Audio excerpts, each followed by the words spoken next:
사도행전 22장 17절부터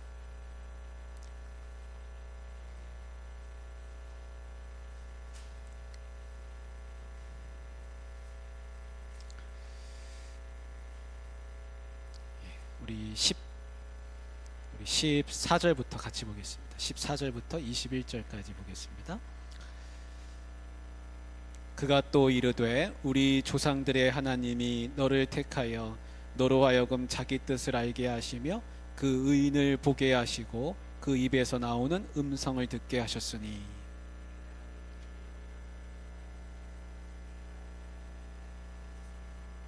이제는 왜 주저하느냐. 일어나 주의 이름을 불러 세례를 받고 너의 죄를 씻으라 하더라.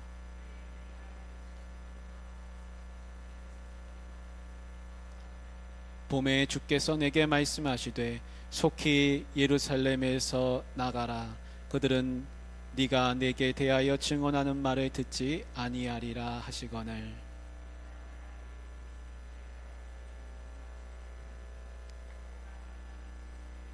또 주의 증인 스데반이 피를 흘릴 때에 내가 곁에 서서 찬성하고 그 죽이는 사람들의 옷을 지킨 줄 그들도 아나이다. 나더러 또 이르시되 떠나가라. 내가 너를 멀리 이방인에게로 보내리라 하셨느니라. 아멘. 우리 같이 찬양하겠습니다. 너는 시냇가에 심은 나무라. 우리 서로 축복하며 찬양하겠습니다. 네. 너는 시냇가에 너는 시냇가에 심은 나무라. 하나님의 사랑 안에 믿음 뿌리 내리고 주의 뜻대로 항상 살리라. 아멘. 마이크 잘 나오나요 지금? 예. 그 생텍쥐베리가요 어린 왕자를 썼는데 그 어린 왕자 이제 주인공이 사막에 가게 됐습니다. 사막에서 이제 뱀을 만났어요. 근데 그 사막이 이제 황량하죠. 거기서 그 어린 왕자가 이제 그 뱀을 향해서 하는 말입니다. 야, 여기는 너무 쓸쓸하다. 그렇게 얘기를 해요.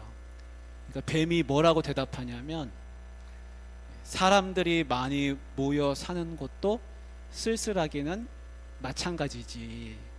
그렇게 이제 대답을 했습니다. 이게 무슨 얘기냐면 어린 왕자가 볼 때는 야, 뱀이 참 불쌍하다. 이런 황량한 데서 쓸쓸하게 지내는구나 생각했는데 뱀은 사람들이 많은 곳에 있다고 해서 안 쓸쓸하냐 이렇게 이제 대꾸한 겁니다. 관계를 아무리 내가 많은 사람들이 있지만 관계를 잘 맺지 못하고 지내면 쓸쓸하기는 마찬가지인 거죠.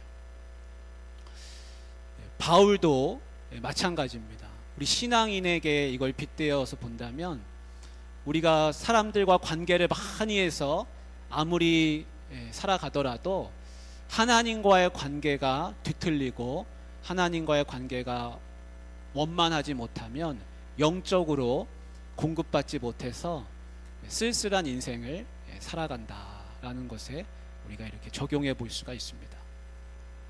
근데 바울이 이런 비슷한 사람입니다. 바울은 율법을 많이 배웠습니다. 율법으로 무장을 했습니다. 지식적으로 성경을 통달했습니다. 훌륭한 바리새인이 됐습니다. 그러나 그는 뭔가 곤고한 가운데 있었습니다. 그래서 율법에 열심을 다하면 할수록 마음이 곤고해져 가지고 사람이 폭력적이 되고 그 율법에 어긋나는 사람을 보면 참지 못하는, 그 자기가 그렇게 중요하다고 생각하는 그 율법을 붙들었는데 오히려 그 율법에 반하는 사람을 보면 가만히 참지 못하는 그런 폭력적인 사람으로 변하게 됐습니다. 그래서 율법을 많이 알면 알수록 사람이 하나님을 더 아는 거잖아요. 그러니까 자유해지고 은혜를 경험해야 될 것 같은데 실제로 바울은 그렇게 하지 못했다는 겁니다. 여러분, 만약에 목이 마르다 그래가지고 콜라를 계속 들이키면 어떻게 되겠습니까? 결국엔 목이 마른 거죠. 바울은 생수를 맛보지 못하고 은혜를 맛보지 못하고 율법만 맛을 보는 그런 사람이 됐습니다. 그래서 바울은 나중에 어떻게 됐는가? 그 율법에 반한다고 생각하는 예수 믿는 그리스도인들을 잡아 죽이는 그런 사람이 결국은 되고 마른 것입니다. 다메섹에서 예수님을 만나기 전까지 그런 인생을 살았습니다. 그리고 그의 인생이 어떻게 변했습니까? 예수님을 만나면서부터 변하게 됐습니다. 예수님이라는 분이 계시는구나. 내가 그렇게 잡아 죽이려고 했던 그 예수 믿는 사람들을 대표하는 그 예수님이 살아계신 거구나. 그들은 거짓된 것을 믿는 게 아니라 진실된 걸 믿고 있구나. 그걸 이제 알게 됐습니다. 그래서 그 다메섹 도상에서의 경험이 바울을 완전히 새롭게 이제 변화시키게 됐습니다. 그래서 더 이상 율법에 목매는 사람이 아니라 예수님께 목매는 사람, 자기가 진짜 추구해야 될 진리가 무엇인지를 알게 됐습니다. 율법 조문, 그 글자 하나하나에 얽매이는 사람이 아니라 살아계신 예수님, 죽음을 이기시고 부활하신 그 예수님이 진짜라는 겁니다. 그래서 신앙생활을 할 때 어떻게 해야 되는가? 예수님 중심으로 해야 되지, 안 그러고 율법에 얽매이는 신앙생활을 하면 다 나중에는 신앙생활이 허무해지고 맙니다.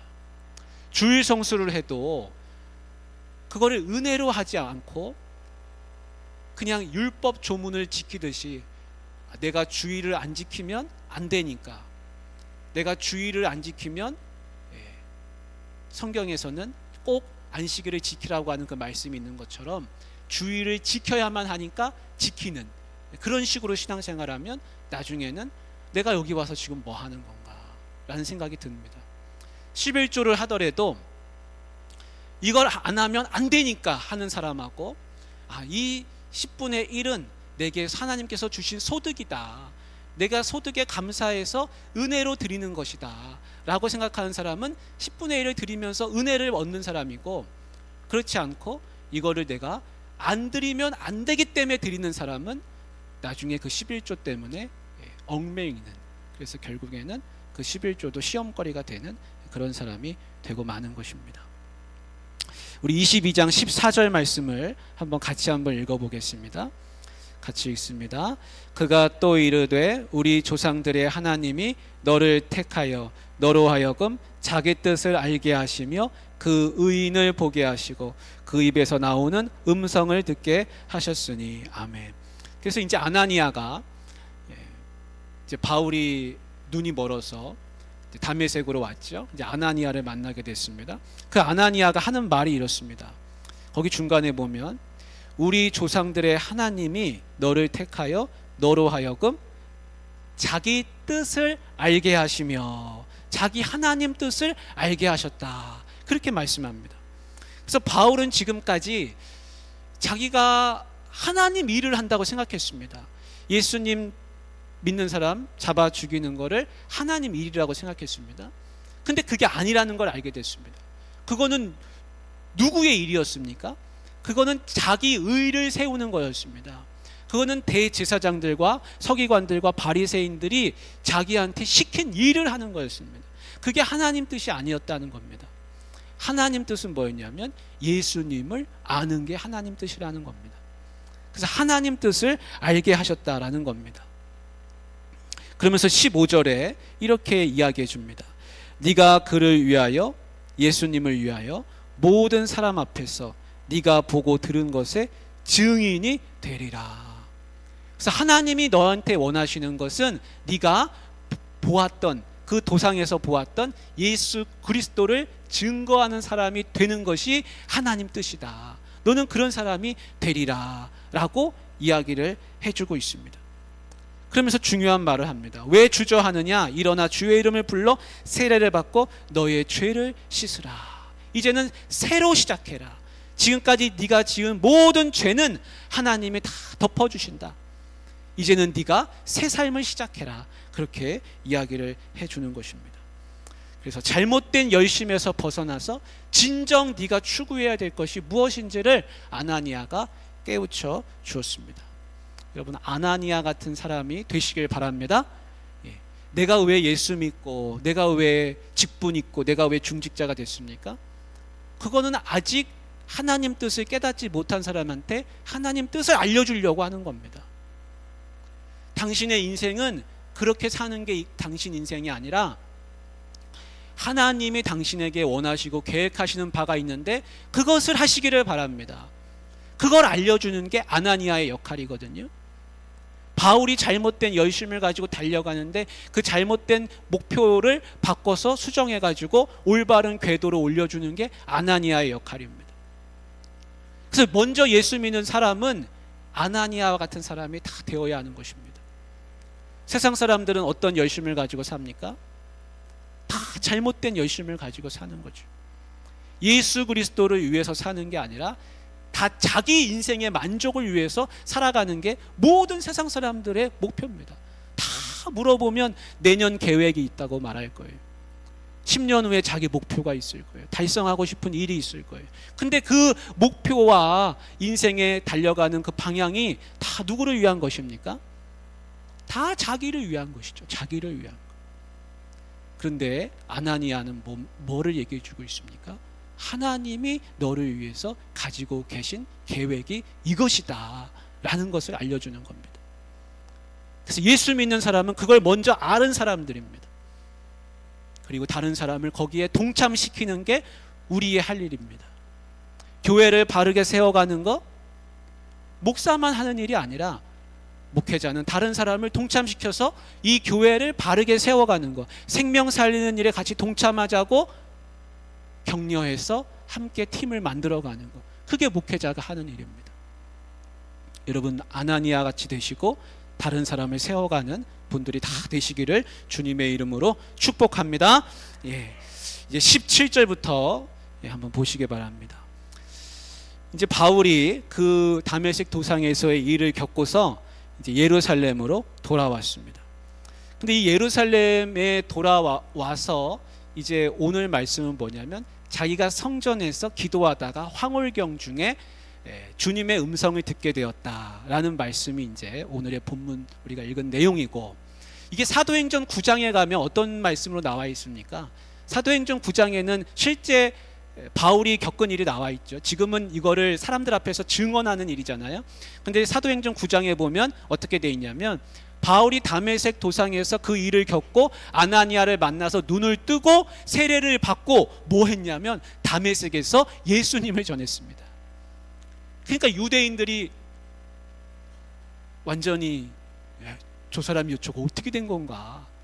저 사람은 분명히 우리 편인데, 유대인들이 생각할 때 예수 믿는 사람들을 잡아야 되는 앞장서는 그런 사람이 아니 예수님을 전하고 있으니까 저 가만둬서는 안 되겠다, 죽이자, 그렇게 되는 게 이제 사도행전 9장의 이야기인데, 그래서 바울을 데리고 예루살렘에 이제 왔습니다. 근데 예루살렘에 오니까 예수 믿는 사람들이 하나도 청년 사울을 반기는 사람이 없습니다. 왜 그렇습니까? 아니, 어떻게 믿습니까? 저 청년 사울이 지금 이 제자들을 만나가지고 다 고발해가지고 사로잡아가면 큰 공을 세우는 사람이 되는 건데 누가 만나려고 하겠습니까? 그러니까 아무도 안 만나주는데 바나바가 나타나가지고 이 사람을 그런 사람이 아니다, 이 사람은 다메섹에서 예수님을 전했다, 세례를 받고 우리처럼 제자가 되었다, 이걸 이제 변호해 주었습니다.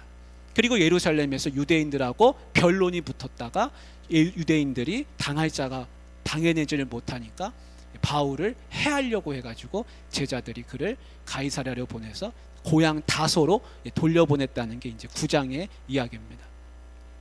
근데 이제 고 예루살렘에 왔을 때 제자들을 만나고 바나바를 만나고 바나바가 변호해주고 할 때 고 예루살렘에 있었던 일을 9장에서 말해주지 않은 이야기가 오늘 이제 나오고 있습니다. 그게 뭐냐면 바울이 성전에 갔다는 겁니다. 성전에. 지금 여러분 부영들이여 내가 이런 사람이었습니다 하면서 지금 많은 사람들 앞에서 지금 증언하고 있는 일인데, 이 성전에 간 일을 왜 얘기하고 있냐면 다른 게 아니라 나도 성전을 향해서 기도하는 사람입니다. 여러분과 같이 나도 성전을 위하는 사람입니다. 성전을 찾는 사람입니다. 지금 이 이야기를 지금 하기 위해서 자기가 성전에 있었던 일을 이야기합니다. 내가 성전에서 기도했습니다.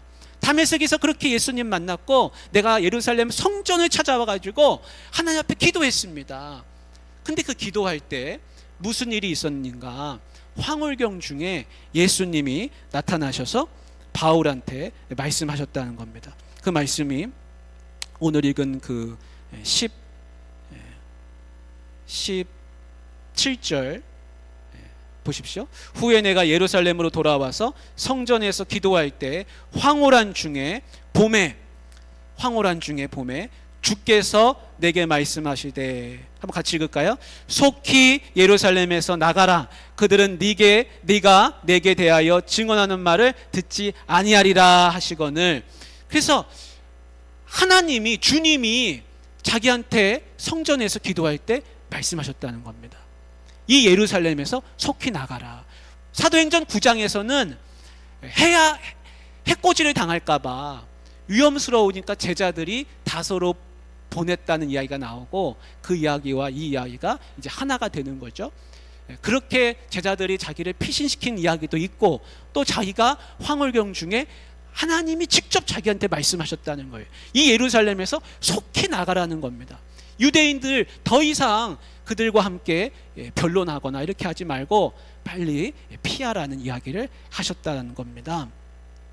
그러면서 19절에 바울이 하나님한테 뭐라고 이야기하는지 한번 보십시오. 내가 말하기를 주님, 내가 주를 믿는 사람들을 가두고 또 각 회당에서 때리고 주의 증인 스데반이 피를 흘릴 때 내가 곁에 서서 찬성하고 그 죽이는 사람들의 옷을 지킨 줄 그들도 아나이다. 유대인들이 자기가 그렇게 예수 믿는 사람들 잡아 죽이고 감옥에 가두고 때리고 했던 거를 다 알고 있습니다. 근데 제가 어디로 가겠습니까? 그 이야기를 해주고 있습니다. 여러분, 유대인들이 바울의 과거를 모르는 게 아니에요. 다 안다는 겁니다. 주님, 제가 지금 이 유대인들하고 이렇게 있는데 저 사람들이 내 과거를 다 알고 있지 않습니까? 근데 제가 어디로 가겠습니까, 주님? 그랬다는 거예요. 주님이 너 피해라, 빨리 가라, 속히 나가라. 그러니까 바울은 주님한테 그렇게 이야기했다는 겁니다. 여러분, 유대인들은 바울의 과거를 다 알고 있습니다. 바울은 자기가 새로워지려고 했지만 그 유대인들은 그 사람의, 그 바울의 과거가 어땠는지 다 알고 있다는 거예요. 여러분, 만약에 여러분이, 우리가 뭔가 새롭게 시작하고 싶습니다. 새로운 사람이 되고 싶습니다. 근데 주변 사람들이 야, 난 너 어떻게 살았는지 다 안다. 너 예전에 술 마시고 우리랑 같이 놀고 네가 그렇게 한 거 내가 다 아는데 네가 뭘 새로워지겠다는 거냐. 여러분, 내가 새로워지려고 할 때 내 과거를 사람들이 들춰내면 여러분, 그건 어떻겠습니까? 내가 마음이 기쁘겠습니까? 전혀 그렇지 않죠. 근데 유대인들이 그 과거를 다 안다는 겁니다. 주님, 제가 어디로 가겠습니까? 그러나 주님이 원하시는 것은 무엇입니까? 새로워지게 하겠다는 겁니다. 이 청년 사울을 새로운 사람으로 바꿔서 바울 되게 하시고 하나님의 계획에, 구원사역 계획에 동참할 수 있도록 하시겠다는 겁니다. 여러분, 우리의 과거가 있습니다. 여러분, 과거에 매이지 마시기를 바랍니다. 하나님이 원하시는 것은 우리가 새로워지는 것이, 과거에 얽매인 사람이 돼가지고 새로워지려고 하는데 발목 잡히는 사람이 결코 아닌 줄 믿습니다. 여러분, 그 독립 투사 중에 이봉창 의사가 계십니다. 이봉창 의사. 일왕한테 수류탄을 던져가지고 거사를 일으켰던 이봉창 의사가 계신데, 그 이봉창 의사가요, 원래는 그런 분이 아니었다는 겁니다. 그분은요, 일본 사람한테 입양돼 가지고 오사카에서 살았는데, 어떤 마음이 있었냐면, 일본에서 조선 사람들이 차별을 받아요. 그러면 막 저 사람 차별받는 거 보잖아요. 그러면 모세는 어땠습니까? 자기 동족이, 동포가 막 차별당하고 억압받을 때 마음에 화가 일어나가지고 때리는 애굽 사람을 가서 쳤습니다. 이봉창 의사는요, 옆에서 차별받는 걸 보면 나는 일본 사람인 척해야지, 나는 더 일본 사람인 척해야지, 그래가지고 일본 말이 너무 유창했다는 거예요. 그냥 누가 말하면 일본 사람이라고 생각할 정도로 그런 사람이었다는 겁니다. 그러니까 전혀 동족애가 없는, 동포애가 없는 그런 분이셨죠. 그리고 젊었을 때는 뭐 했냐면 쾌락에 빠져가지고 여자, 술, 도박 그런 걸로 인생을 허비했습니다. 근데 어느 날 한 어떤 큰 식상에 갔다가 거기서 행사장에서 자기가 조선인이라는 게 밝혀져가지고 억울하게 유치장에 갇히는 그런 경험을 했습니다. 그러고 나서 생각하기를, 내가 아무리 일본 사람인 척 여기서 이 일본에서 살아도 내가 조선인이라는 거는 변함이 없구나. 그래서 그 경험을 하고 나서 생각을 바꿨습니다. 그래서 나중에 찾아간 사람이 누구냐면 백범 김구 선생님을 만나가지고 자기 뜻을 이야기합니다. 내가 지금까지 인생 31년을 내가 쾌락 속에서 살았는데 앞으로의 인생은 내 나라를 위해서 새로워지고 싶습니다. 근데 그 상해 임시정부에서 이봉창 의사를 가까이 하지 않았다는 거예요. 왜냐하면 너무 일본말도 잘하고 유창하고 또 언제 어떻게 이 사람이 또 돌변할 줄 모르니까 가까이 하지 않았습니다. 근데 결국은 어떻게 했는가? 그 사람이, 그분이 수류탄을 들고 일왕에게 투척하는 그런 일을 했습니다. 여러분, 과거는 우리의 발목을 잡지 못하는 것입니다. 내가 새로워지려고 할 때 새로워져야지, 과거 때문에 얽매여 가지고 거기에 붙잡힌 사람이 되면 나는 영원히 새로워질 수가 없습니다. 여러분, 성 어거스틴이라는 분이 있습니다. 성 어거스틴은 젊었을 때 10대 때 카르타고에 유학을 갔습니다. 당시 카르타고는 아주 학문이 발달한 곳이었어요. 거기 공부하러, 집에서는 공부하라고 보내놨더니 거기 가서 뭐 했습니까? 거기 가서 쾌락에 빠져가지고 18살에 애를 낳습니다. 동거해가지고. 그런 분이었습니다. 근데 지금 성 어거스틴을 누가 쾌락에 빠진 그런 사람으로 우리가 기억합니까? 기독교 역사에서는 그런 지금까지 성 어거스틴만한 분이 없습니다. 그런 분이 없습니다. 우리가 이봉창 의사를 누가, 그분이 32살에 돌아가셨는데 30년 동안을 쾌락에 빠져서 살았던 그런 남자로 기억합니까? 우리는 그렇게 기억하지 않습니다. 우리는 그분을 독립투사로 기억합니다. 마찬가지입니다. 사람들은 나를 과거의 사람으로 기억할 수가 있습니다. 저 사람 옛날에 뭐 나랑 같이 놀러 많이 다녔다고. 그러나 여러분, 중요한 거는 그 사람의 기억이 아니라 하나님의 나를 어떻게 기억하시느냐가 중요한 것입니다. 사람들은 내 이력을 봅니다. 내 과거를 들여다봅니다. 그러나 하나님은 지금 네가 하나님 앞에서 어떤 사람으로 서 있느냐, 하나님은 그것을 보신다는 겁니다. 바울은 지금 어떤 사람으로 서 있습니까? 바울은 뭐라고 고백하고 있습니까? 자기가 사람을 잡아 죽이고 때리고 가두고 저는 그런 사람이었다고 고백하고 있지만 하나님 앞에서 그는 예수님을 증언하는 사람으로 지금 서 있는 것입니다. 여러분, 마찬가지입니다. 지금 내가 하나님 앞에서 어떤 사람으로 서 있느냐가 훨씬 중요합니다. 내가 예전에 교회 생활 잘하고 새벽 기도도 잘하고 신앙생활 잘하고 헌금도 많이 하고, 여러분, 그 과거가 중요합니까? 아니면 지금이 중요합니까? 거꾸로 한번 생각해 보십시오.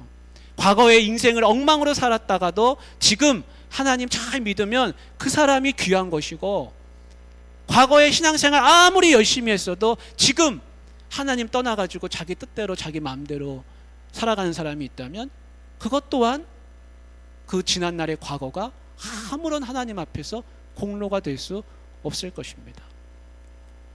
그래서 바울은 하나님 앞에서 자기가 내가 어디로 가겠습니까 하나님, 내 과거가 이런데 라고 고백했다는 것입니다.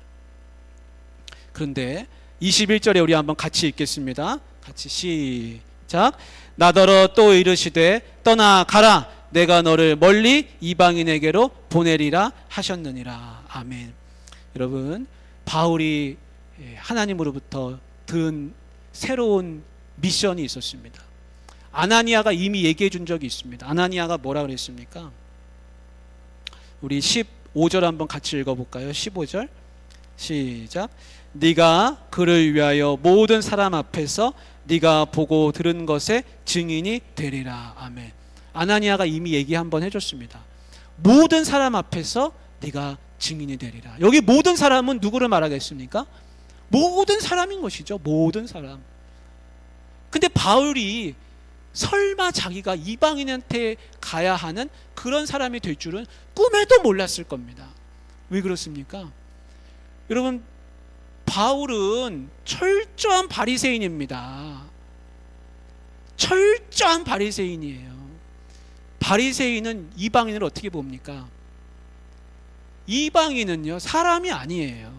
할례 받지 않은 사람은 사람이 아니에요. 사람이 아니에요. 여러분, 이슬람 사람이 아주 친절합니다. 막 웃고 이렇게 친절하게 대해요. 근데 이분이 식당을 하나 차렸다고 해볼게요. 식당을 차렸어요. 근데 그분이 예수 믿는 사람이에요. 예수 믿는 사람이 식당을 차렸어요. 늘 친절하게 해요. 이야기도 잘해요. 근데 이분이 식당을 차리잖아요. 그러면 그 식당에 가서 먹을까요? 안 먹을까요? 안 먹습니다. 안 먹습니다. 그 예수 믿는 사람이, 기독교인이 먹던 밥그릇은 개가 먹은 밥그릇이라고 생각합니다. 그건 개가 먹은 밥그릇이에요. 왜냐? 그 이교도기 때문에요. 이방인이기 때문에요. 철저하게 다릅니다. 우리가 생각하는 이방인의 개념은요, 저기 베트남에서 오셔가지고 조선소에서 일하면 저분 참 이방인이지, 참 잘해야지. 근데 우리가 밥 같이 먹잖아요. 그러나 여러분, 종교적으로 이방인이라는 뜻은요, 인간과 짐승의 관계예요. 여러분, 바리새인이에요. 이방인은요, 절대로 상종하지 않습니다. 집에도 안 들어갑니다. 그런데 하나님이 뭐라고 말씀하시냐면 내가 너를 이방인에게로 보내리라, 그렇게 말씀하시는 겁니다. 바울이 한 번도 상상해 본 적이 없습니다. 근데 하나님이 왜 바울에게 이런 큰 사명을 주십니까? 이제 과거는 다 지나간 것이고 이제는 이방인의 사도로서 새롭게 시작하게 하십니다. 과거의 연속선상에서 본다면 있을 수 없는 일이에요. 그런데 하나님이 뭐라고 하셨습니까? 이전 것은 지나갔으니 이제는 새로운 피조물이라. 내가 과거의 것은 다 덮는다. 너의 죄도 덮는다. 너의 모든 과거는 다 덮어지고 새롭게 하나님이 주시는 비전을 가지고 나가라는 것입니다. 여러분, 내가 과거에 어떤 사람이었는지 그 사람한테는 중요할 수 있어요. 다른 사람들한테는 중요할 수 있어요. 어떻게 그런 사람이 그런 일을 할 수 있겠느냐? 그러나 하나님한테는 다릅니다. 하나님이 그 사람을 쓰시고자 하시면 쓰시는 겁니다. 하나님이 그 사람을 거기에 세우고자 하시면 세우시는 겁니다. 그러니까요, 하나님이 무엇을 하시고자 하시는지, 여러분 그 구원 사역에 꼭 동참하시는 분들이 다 되시기를 주님의 이름으로 축복합니다. 우리 같이 기도하겠습니다. 기도하실 때 하나님의 목적에 부합한 사람이 되게 해달라고 여러분 기도하시기 바랍니다.